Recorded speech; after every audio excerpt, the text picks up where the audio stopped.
abutadefu omulungi atuwuliriza wano ku Impulse on Radio nkwanirizaako mu ngeri enjawulo MC mu Coach Timisiko nze ndi wano kubanga nkutuusaako ensonga ez'enjawulo nga twagamba ntukusagulira ebiri ewala tukusembereza ku mpono lunaku lwaleero njagadde nkulage ku bimu ku ebyo ebituukawo mu ggwanga nga tobimanyi weewaawo kale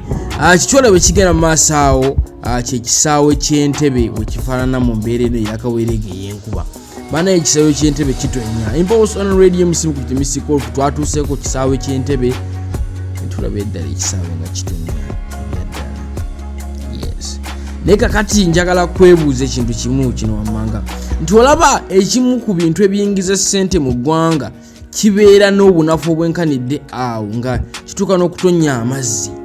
kakati ffe abalina amasomero mu kyalo golooza ganaakolebwako era twekaabyeko ffe abalina amalwaliro amafu mu kyalo golooza ganaakolebwako oba ffe abalina enguudo enfu mu Kooki eyo mu Kasabukengere wawa mu bitundu by'eggwanga ebyenjawulo mu Kampala mwennyini enguudo enfu zinaakolebwako olaba Entebbe airport yennyini etwala n'okufulumya emu ku the biggest places ezivaamu ssente ezingira mu nsawo ya gavumenti bagiryaza amaanya n'ebeera ng'etonya amazzi obwenkanidde awo bannayuganda twekaabireko omusimu Coach Timisiko